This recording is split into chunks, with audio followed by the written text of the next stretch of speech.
دوستو ذرا ایک لمحے کے لیے تصور کریں کہ دو آدمی ایک ہی دفتر میں کام کرتے ہیں۔ دونوں کی تنخواہ تقریباً برابر ہے، لیکن 10 سال بعد ایک شخص کے پاس اپنا گھر، بچت اور ذہنی سکون ہے، جبکہ دوسرا شخص قرضوں میں ڈوبا ہوا ہے، حالانکہ وہ بھی زیادہ کماتا تھا۔ سوال یہ ہے کہ آخر فرق کہاں تھا؟ زیادہ تر لوگ جواب دیتے ہیں کہ شاید اس کی قسمت میں یہ تھا، کچھ کہتے ہیں کہ اسے مواقع نہیں ملے، لیکن مشہور مصنف مورگن ہاؤسل اپنی کتاب دی سائیکالوجی آف منی میں ایک مختلف جواب دیتے ہیں۔ وہ کہتے ہیں کہ پیسے کے ساتھ کامیابی کا تعلق اس بات سے کم ہے کہ آپ کتنے ذہین ہیں، اور اس بات سے زیادہ ہے کہ آپ کا رویہ، بیہیویئر کیسا ہے۔ یہ جملہ سننے میں سادہ لگتا ہے، لیکن اگر اس پر غور کریں تو پوری زندگی کا فلسفہ بدل جاتا ہے۔ دوستو، ہم سب سمجھتے ہیں کہ ہم پیسے کے فیصلے عقل سے کرتے ہیں، لیکن حقیقت یہ ہے کہ ہم زیادہ تر فیصلے اپنے ماضی، خوف، خواہشات اور جذبات کی بنیاد پر کرتے ہیں۔ اگر کوئی شخص غربت میں پلا بڑا ہو تو ممکن ہے وہ ہر رویے کو پکڑ کر رکھے، چاہے اسے خرچ کرنا ضروری ہی کیوں نہ ہو، اور اگر کوئی شخص آسودہ ماحول میں بڑا ہوا ہو تو وہ بے خوف ہو کر خرچ کرے۔ دونوں کو لگتا ہے کہ وہ صحیح ہیں کیونکہ ان کی نفسیات مختلف تجربات سے بنی ہے۔ اسی لیے مورگن ہاؤسل کہتے ہیں کہ کوئی بھی شخص پیسے کے معاملے میں مکمل طور پر غیر منطقی نہیں ہوتا۔ ہر شخص اپنے تجربات کے مطابق فیصلے کرتا ہے۔ یہاں ایک اور سوال پیدا ہوتا ہے، اگر پیسہ خوشی دیتا ہے تو پھر دنیا کے بہت سے امیر لوگ بے سکون کیوں ہیں؟ اس کا جواب ماہرین نفسیات ایک اصطلاح سے دیتے ہیں جسے ہیڈونک ایڈپٹیشن کہتے ہیں۔ فرض کریں آج آپ کو نئی گاڑی مل جائے، چند دن تک آپ بے حد خوش رہیں گے، لیکن 1 مہینے بعد وہی گاڑی معمولی بن جائے گی، پھر آپ کی نظر اس سے مہنگی گاڑی پر جائے گی۔ یعنی مسئلہ چیزوں کی کمی نہیں بلکہ خواہشات کی بے انتہا بڑھوتری ہے۔ اسی لیے انسان اکثر اپنی ضروریات کے لیے نہیں بلکہ دوسروں کو متاثر کرنے کے لیے خرچ کرتا ہے۔ مہنگی گاڑی، برانڈڈ کپڑے، قیمتی موبائل، کیا واقعی ہمیں ان سب کی ضرورت ہوتی ہے، یا ہم صرف یہ چاہتے ہیں کہ لوگ ہمیں کامیاب سمجھیں؟ مورگن ہاؤسل لکھتے ہیں کہ دولت وہ نہیں جو لوگوں کو نظر آتی ہے، بلکہ وہ ہے جو نظر نہیں آتی۔ آپ کے بینک اکاؤنٹ میں موجود بچت، آپ کی مالی آزادی اور آپ کا صبر ہی اصل دولت ہے، نہ کہ وہ چیزیں جو آپ دوسروں کو دکھانے کے لیے خریدتے ہیں۔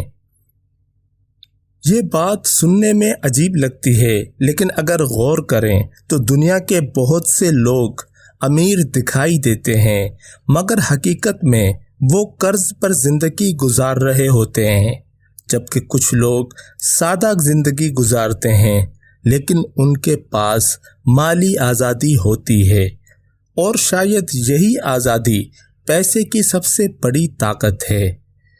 پیسہ صرف چیزیں خریدنے کے لیے نہیں ہوتا بلکہ وقت خریدنے کے لیے ہوتا ہے، ایسا وقت جس میں آپ اپنے فیصلے خود کر سکیں، اپنے خاندان کے ساتھ رہ سکیں اور کسی مجبوری کے بغیر زندگی گزار سکیں۔ لیکن سوال یہ ہے کہ اگر انسان یہ سب جانتا ہے تو پھر وہ بار بار وہی غلطیاں کیوں دہراتا ہے؟ اس کا جواب نوبل انعام یافتہ ماہر نفسیات ڈینیل کانمین اپنی کتاب تھنکنگ فاسٹ اینڈ سلو میں دیتے ہیں۔ وہ کہتے ہیں کہ انسان کے دماغ میں 2 نظام کام کرتے ہیں، ایک تیز، جذباتی اور فوری فیصلے کرتا ہے، جبکہ دوسرا آہستہ، منطقی اور سوچ سمجھ کر فیصلے کرتا ہے۔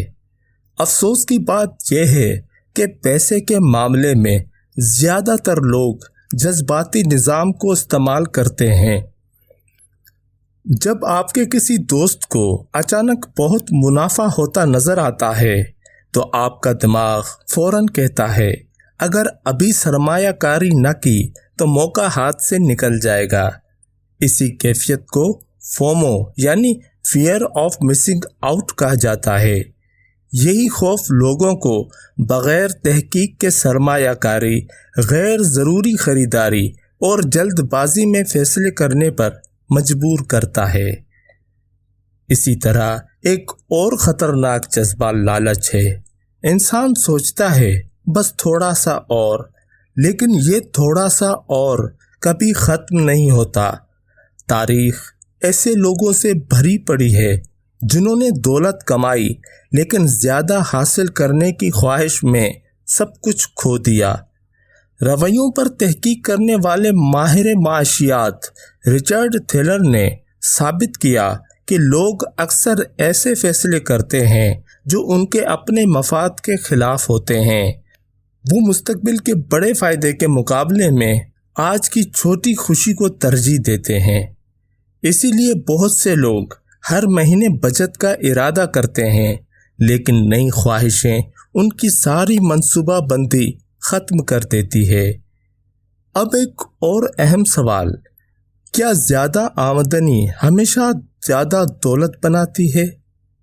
ہرگز نہیں۔ دنیا میں ایسے لوگ بھی ہیں جو بہت زیادہ کماتے ہیں لیکن مہینے کے آخر میں ان کے پاس کچھ نہیں بچتا۔ دوسری طرف کچھ لوگ اوسط آمدنی کے باوجود مالی طور پر مضبوط ہوتے ہیں۔ فرق صرف ایک چیز کا ہے اور وہ ہے عادات۔ مورگن ہاؤسل کہتے ہیں کہ کمپاؤنڈنگ صرف سرمایہ کاری میں نہیں بلکہ عادات میں بھی کام کرتی ہے۔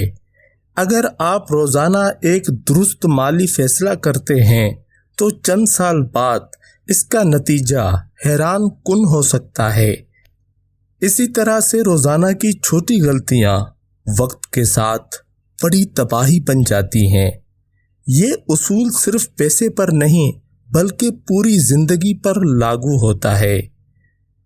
دوستو، اسلام بھی یہی سکھاتا ہے۔ قرآن کریم اسراف سے منع کرتا ہے، اعتدال کی تعلیم دیتا ہے اور یاد دلاتا ہے کہ مال ایک امانت ہے، منزل نہیں۔ اگر مال انسان کے ہاتھ میں ہو تو نعمت ہے، لیکن اگر مال دل پر قبضہ کر لے تو وہ آزمائش بن جاتا ہے۔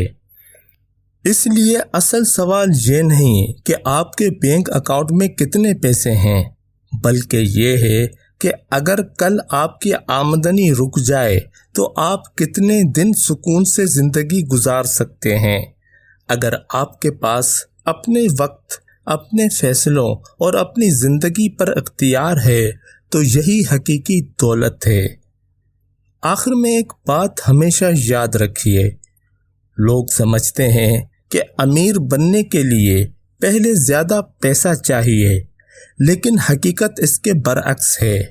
پہلے سوچ بدلتی ہے، پھر عادت بنتی ہے اور پھر فیصلے بدلتے ہیں اور آخر میں پھر قسمت بھی بدلنے لگتی ہے۔